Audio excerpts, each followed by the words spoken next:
Good afternoon, ma'am. Welcome to my presentation. Today I am here to present a seminar on case study related to strategic management. I selected a case study on Glenmark Pharmaceutical Limited.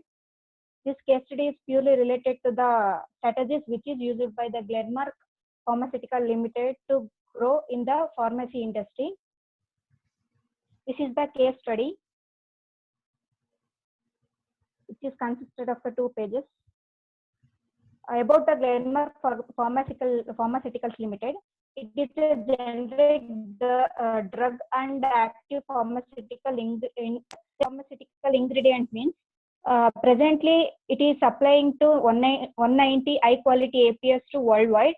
Example of active pharmaceutical ingredients are bilastine. It is used for the respiratory system. Lithium carbonate, it is used for the nervous system. These are the ingredients which are used in the drugs which are produced by the drug company. And Glenmark Pharmaceuticals is a pharmaceutical company. It is headquartered in Mumbai, India. It was founded in 1977 by Gracious Saldanhan. The company went public in 1999. The company initially sold its products in India, Russia, and Africa. During 1977, after its establishment, it sold its products in India, Russia, and Africa. Later, it is extended to many countries. By 2008, Glenmark was the 5th biggest pharmaceutical company in the India. Next, highlights of the case. Glenmark Pharmaceuticals Limited on November 7, 2000 has announced its plans to reorganize its business into generic and specialty. ಫಸ್ಟಿಗೆ reorganisation ಮಾಡಕ್ಕಿಂತ ಮುಂಚೆ ಇದರಲ್ಲಿ just Glenmark pharmaceutical limited ಅಂತ ಒಂದು company ಇತ್ತು ಅಷ್ಟೇ. But ಆಮೇಲೆ reorganise ಮಾಡಿ ಇದನ್ನ ಜನರಿಕ್ಸ್ ಮತ್ತೆ ಸ್ಪೆಷಾಲಿಟಿ ಆಗಿ ಸಬ್ ಡಿವಿಷನ್ ಮಾಡ್ತಾರೆ. Next the new generic entity called Glenmark Generics Limited will be wholly owned subsidiary company. Reorganisation ಮಾಡಿದ್ಮೇಲೆ ಜನರಿಕ್ಸ್ ಲಿಮಿಟೆಡ್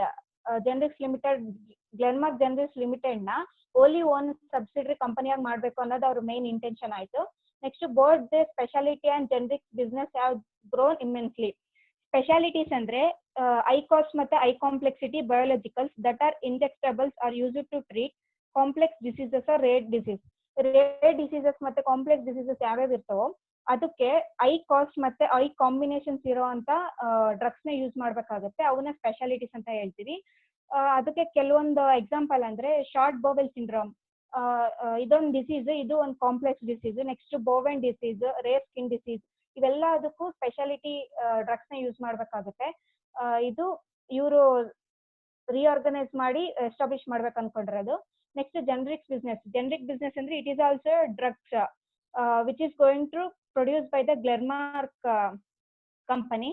ಅಂದ್ರೆ ಆಕ್ಟಿವ್ ಇದ್ರೊಳಗೆ ಹೆಂಗೆ ಅಂದ್ರೆ ಆಕ್ಟಿವ್ ಇಂಗ್ರೀಡಿಯೆಂಟ್ಸ್ ಇರುತ್ತೆ. ಯಾವ್ದು ಬ್ರಾಂಡೆಡ್ ಕಂಪನೀಸ್ ಇರುತ್ತೋ ಅದ್ರೊಳಗೆ ಯಾವ ತರ ಫಾಲೋ ಮಾಡ್ತಾ ಇರ್ತಾರ ಇಂಗ್ರೀಡಿಯೆಂಟ್ಸ್, ಅವ್ರದೇ ಇಂಗ್ರೀಡಿಯೆಂಟ್ಸ್ ಇನ್ಕ್ಲೂಡ್ ಮಾಡ್ಕೊಂಡು ಪ್ರೊಡ್ಯೂಸ್ ಮಾಡೋ ಅಂತದ್ದು. Next the size of the business have their own set of management and challenges. ಇವಾಗ ಒಂದು ಕಂಪನಿ ಟೂ ಸಬ್ ಡಿವಿಷನ್ಸ್ ಆಗ್ತಾ ಇದೆ ಅಂದ್ರೆ ಅಲ್ಲಿ ಚಾಲೆಂಜಸ್ ಕೂಡ ಇನ್ಕ್ರೀಸ್ ಆಗ್ತಾ ಹೋಗುತ್ತೆ. So as the size increase ಆದಂಗೂ ಅದಕ್ಕೆ own set of management challenges ಇರುತ್ತೆ. To address these challenges, strengthen their focus on R&D. ಈ ಚಾಲೆಂಜಸ್ ನ ಅಡ್ರೆಸ್ ಮಾಡೋದಕ್ಕೆ ಅವರ ಒಂದು ಅವರು ಫುಲ್ ಕಾನ್ಸಂಟ್ರೇಷನ್ ಮತ್ತೆ ಫೋಕಸ್ ಅದಕ್ಕೆ ಇರ್ತಾರೆ. Next accelerate growth in generics and API business. ಮತ್ತೆ ಅವರ ಒಂದು ಮೇನ್ ಇಂಟೆನ್ಷನ್ ಏನಾಗುತ್ತೆ ಅಂದ್ರೆ API ಬಿಸ್ನೆಸ್ ಮತ್ತೆ ಜನರಿಕ್ ಬಿಸ್ನೆಸ್ ಅಲ್ಲಿ ಗ್ರೋತ್ ನ ಆಕ್ಸಲರೇಟ್ ಮಾಡ್ಬೇಕು ಅಂತೇಳಿ ಅವರ ಮೈನ್ ಇಂಟೆನ್ಷನ್ ಆಗುತ್ತೆ. Not only in India, over all abroad ಅಲ್ಲೂ ಅವರ ಒಂದು ಬಿಸ್ನೆಸ್ ಚೆನ್ನಾಗಿ ರನ್ ಆಗ್ಬೇಕು ಮತ್ತೆ ಗ್ರೋತ್ ಆಗ್ಬೇಕು ಅನ್ನೋದು ಅವರ ಮೈನ್ ಇಂಟೆನ್ಷನ್ ರಿಆರ್ಗನೈಸೇಷನ್ ಮಾಡೋದ್ರಿಂದ. Next the new company will handle the development, manufacture and marketing of generic formulations and API business. New company ಅಂತಂದ್ರೆ ಗ್ಲೆನ್ಮಾರ್ಕ್ ಜನರಿಕ್ಸ್ ಲಿಮಿಟೆಡ್. ಆ ನ್ಯೂ ಕಂಪನಿ ಏನ್ ಮಾಡುತ್ತೆ, ಡೆವಲಪ್ಮೆಂಟ್, ಮ್ಯಾನುಫ್ಯಾಕ್ಚರ್ ಮತ್ತೆ marketing of generic formulations and API business ನ handle ಮಾಡ್ತಾ ಇರುತ್ತೆ. ಒಂದೇ ಒಂದು ಕಂಪನಿ ಆದಾಗ ಇಟ್ ವಿಲ್ ಬಿ ಡಿಫಿಕಲ್ಟ್ ಆಗ್ತಾ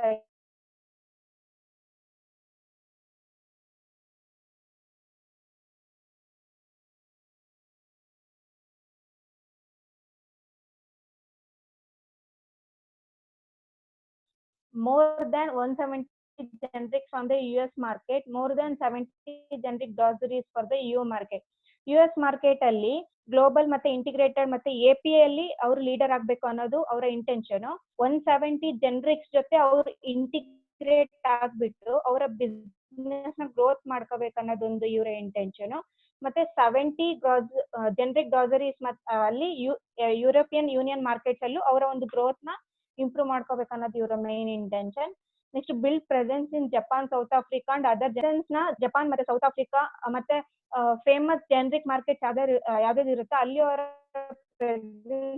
ಬಿಲ್ಡ್ ಮಾಡ್ಬೇಕು ಅನ್ನೋದು ಇಂಟೆನ್ಷನ್. ನೆಕ್ಸ್ಟ್ ಅವರು ಒಂದು preferred supplier of APIs, active pharmaceutical ingredients ಕೂಡ ಸಪ್ಲೈಯರ್ ಮಾಡಕ್ಕೆ ಪ್ರಿಫರ್ಡ್ ಸಪ್ಲೈಯರ್ ಆಗಿರ್ಬೇಕು ಅನ್ನೋದು ಇವರ ಇಂಟೆನ್ಷನ್. ನೆಕ್ಸ್ಟ್ ಕ್ವಶನ್ಸ್ ಅಂತ ಅಂದ್ರೆ ಇವಾಗ ಹಿಂದೆ ನಾನು ಹೇಳಿದ್ದು it is related to the highlights of the case. ಈಗ questions. Strategic fit of Glenmark organisation objectives. ಅವರ ಒಂದು ಗ್ಲೆನ್ಮಾರ್ಕ್ ರಿಆರ್ಗನೈಸೇಷನ್ ಮಾಡೋದ್ರಿಂದ ಅವ್ರಿಗೆ ಏನೇನ್ ಬೆನಿಫಿಟ್ ಆಯ್ತು, ಅದರ ಆಬ್ಜೆಕ್ಟಿವ್ಸ್ ಏನು ಅನ್ನೋದು ಈ ಕ್ವಶನ್. ಅದಕ್ಕೆ answer, the objective of reorganisation of the business is to build end to end integration, scale and capabilities in generic business. ಅವರ ಒಂದು ಆಬ್ಜೆಕ್ಟಿವ್ ಏನು ಅಂತಂದ್ರೆ, ಒಂದು ಕಂಪನಿ ಓವರ್ ಆಲ್ ಕಂಪನಿ ಇರೋದ್ರಿಂದ ಸಬ್ ಡಿವಿಷನ್ಸ್ ಆದ್ರೆ ಅವರು ಒಂದು ಮ್ಯಾನೇಜ್ ಮಾಡೋದಕ್ಕೂ ಈಸಿ ಆಗುತ್ತೆ. ಈ ರಿಆರ್ಗನೈಸೇಷನ್ ಇಂದ ಅವರು end to end integration build ಮಾಡಬಹುದು. ನೆಕ್ಸ್ಟ್ ಸ್ಕೇಲ್ ಅಂಡ್ ಕೆಪಬಿಲಿಟೀಸ್, ಒಳ್ಳೆ ಸ್ಕೇಲ್ ಮತ್ತೆ ಕೆಪಬಿಲಿಟೀಸ್ ನ ಜನರಿಕ್ ಬಿಸ್ನೆಸ್ ಅಲ್ಲಿ ಇನ್ಕ್ರೀಸ್ ಮಾಡ್ಕೋಬಹುದು. To build end to end global capabilities similar to big pharma company on speciality side. ಇಷ್ಟೊತ್ತು first point it is related to generic business. Next speciality side ನೋಡೋದಾದ್ರೆ end to end global capabilities ನ build ಮಾಡಬೇಕು, which is related to big pharma companies ಯಾವ್ಯಾವ ಇರ್ತಾವೋ ಅದ್ರ ತರ ನಮ್ಮ ಒಂದು end to end global capabilities ನ ಬಿಲ್ಡ್ ಮಾಡ್ಕೋಬೇಕು ಸ್ಪೆಷಾಲಿಟಿ ಸೈಡ್ ಅಲ್ಲಿ ಅನ್ನೋದೊಂದು objective. In order to accelerate growth of generics and APIs, they reorganise Glenmark generics limited as a wholly subsidiary company. ಅವರ ಒಂದು ಮೇನ್ ಇಂಟೆನ್ಷನ್ ಆಗಿ ಏನಾಗಿತ್ತು, ಗ್ರೋತ್ ಆಗ್ಬೇಕು ಅನ್ನೋದೇ ಇಂಟೆನ್ಷನ್ ಆಗಿತ್ತು, ಎಲ್ಲಿ ಜನರಿಕ್ಸ್ ಮತ್ತೆ APIs ಅಲ್ಲಿ. ಸೊ ಈ ರಿಆರ್ಗನೈಸೇಷನ್ ಮಾಡೋದ್ರಿಂದ ರಿಆರ್ಗನೈಸೇಷನ್ ಮಾಡಿ ಮತ್ತೆ ಗ್ಲೆನ್ಮಾರ್ಕ್ ಜನರಿಕ್ಸ್ ಲಿಮಿಟೆಡ್ ನ ಓಲಿ ಸಬ್ಸಿಡರಿ ಕಂಪನಿ ಮಾಡೋದ್ರಿಂದ ಅವರಿಗೆ ಗ್ರೋತ್ ನ ಪಡೆಯೋದಕ್ಕೆ ಈಸಿ ಆಗುತ್ತೆ, ಮತ್ತೆ ಕಾಂಪಿಟೇಟರ್ ನ ಫೇಸ್ ಮಾಡಕ್ಕೆ ಈಸಿ ಆಗುತ್ತೆ, ಇಂಟರ್ನ್ಯಾಷನಲ್ ಮಾರ್ಕೆಟ್ ಅಲ್ಲಿ ಸ್ಟೆಬಿಲಿಟಿನ ಮೇಂಟೈನ್ ಮಾಡಕ್ಕೆ ಈಸಿ ಆಗುತ್ತೆ. This company will manage research and development of the Glenmark group including India, Brazil, rest of Latin America and Russia. ಅವಾಗ ಗ್ಲೆನ್ಮಾರ್ಕ್ ಫಾರ್ಮಾಸ್ಯೂಟಿಕಲ್ ಲಿಮಿಟೆಡ್ ಅಂತ ಒಂದೇ ಇದ್ದಾಗ ಅವ್ರಿಗೆ ಇದೆಲ್ಲಾ ಕಂಟ್ರೀಸ್ ಅಲ್ಲಿ R&D ನೋಡ್ಕೊಳಕ್ಕೆ ಸ್ವಲ್ಪ ಕಷ್ಟ ಆಗ್ತಾ ಇತ್ತು. ಇವಾಗ ಸಬ್ ಡಿವಿಷನ್ ಮಾಡಿ ರಿಆರ್ಗನೈಸೇಷನ್ ಮಾಡಿ ಗ್ಲೆನ್ಮಾರ್ಕ್ ಜನರಿಕ್ಸ್ ಲಿಮಿಟೆಡ್ ಮಾಡಿರೋದ್ರಿಂದ R&D India, Brazil, rest of Latin America ಮತ್ತೆ ರಷ್ಯಾದಲ್ಲಿ research and development related to pharmacy and related to new diseases ಯಾವ ಇರ್ತಾವೋ ಅವಾಗ ಏನಾಗುತ್ತೆ, ಅವ್ರಿಗೆ ಈಸಿಯಾಗಿ ಅಲ್ಲಿ ಮ್ಯಾನೇಜ್ ಮಾಡೋಕೆ ಈಸಿ ಆಗುತ್ತೆ ರಿಆರ್ಗನೈಸೇಷನ್ ಮಾಡೋದ್ರಿಂದ. Next, after the reorganization, the company will play 2 roles. Reorganization ಆದ್ಮೇಲೆ ಕಂಪನಿ 2 roles ನ ಪ್ಲೇ ಮಾಡುತ್ತೆ. ಅವು ಯಾವುದು ಅಂದ್ರೆ, the first will be investors in the generic business through its subsidiaries. First ಈ ಜನರಿಕ್ ಗ್ಲೆನ್ಮಾರ್ಕ್ ಜನರಿಕ್ ಲಿಮಿಟೆಡ್ ಏನಿತ್ತು ಅದನ್ನ ಸಬ್ಸಿಡರಿ ಕಂಪನಿ, ಓಲಿ subsidiary company ಮಾಡ್ಬಿಟ್ಟು ಬೇರೆ ಇಂಟರ್ನ್ಯಾಷನಲ್ ಕಂಪನೀಸ್ ಯಾವಿರ್ತಾವೋ ಜನರಿಕ್ಸ್ ಮತ್ತೆ ಫಾರ್ಮಾಸ್ಯೂಟಿಕಲ್ಸ್ ಅಲ್ಲಿ ಇವರ ಒಂದು ಕಂಪನಿನ ಸಬ್ಸಿಡರಿ ಮಾಡ್ಬಿಟ್ಟು ಅದ್ರ ಮೂಲಕ ಎಲ್ಲ ಇಂಟರ್ನ್ಯಾಷನಲ್ ಮಾರ್ಕೆಟ್ ಅಲ್ಲಿ ಒಳ್ಳೆ ಪೊಸಿಷನ್ ನ ತಗೋಬೇಕನ್ನೋದು. The second will be running speciality original drug development and generic business. First ಏನ್ ಮಾಡ್ಬೇಕಾಯ್ತು, ರೇರ್ ಡಿಸೀಸಸ್ ಇದ್ದಾಗ ಬೇರೆ ಕಂಟ್ರಿಯಿಂದ ನಾವು ಸ್ಪೆಷಾಲಿಟಿ ಡ್ರಗ್ಸ್ ಏನ್ ಮಾಡ್ಬೇಕಾಗಿತ್ತು, ಇಂಪೋರ್ಟ್ ಮಾಡ್ಕೋಬೇಕಾಗಿತ್ತು. ಇಟ್ ವಿಲ್ ಬಿ ಡಿಫಿಕಲ್ಟ್, ಮತ್ತೆ ಅವ್ರು ಯಾವ ರೇಟ್ ನ ಫಿಕ್ಸ್ ಮಾಡ್ತಾರೋ ಅದನ್ನ ನಾವು ಕೊಟ್ಟು ತಗೋಬೇಕಾಯ್ತು. ಇಟ್ ವಿಲ್ ಬಿ ಡಿಫಿಕಲ್ಟ್ ಆಗ್ತಾ ಇತ್ತು ಅವಾಗ. ಸೊ ಇವ್ರು ಏನ್ ಮಾಡಿದ್ರು, ಸ್ಪೆಷಾಲಿಟಿ ಸೈಡ್ ಅಲ್ಲಿ ನಾವೇ ಒಂದು ಒರಿಜಿನಲ್ ಡ್ರಗ್ ಡೆವಲಪ್ಮೆಂಟ್ ಏನಾದ್ರು ಮಾಡಿದ್ರೆ ಇಟ್ ವಿಲ್ ಬಿ ಈಸಿ. ನಾವು ಬೇರೆಯವ್ರಿಗೆ ಎಕ್ಸ್ಪೋರ್ಟ್ ಮಾಡ್ಬೋದು, ನಮ್ಮಲ್ಲಿ ಇರೋ ಯಾವ್ದಾದ್ರು ರೇರ್ ಡಿಸೀಸಸ್ ಇದ್ರೆ ಅದಕ್ಕೂ ನಾವು ಸೊಲ್ಯೂಷನ್ ಕೊಡ್ಬೋದು ಅನ್ನೋದು ಇವರ ಮೇನ್ ಇಂಟೆನ್ಷನ್ ಆಯ್ತು. ಮತ್ತೆ ರೇರ್ ಡಿಸೀಸಸ್ ಆಲ್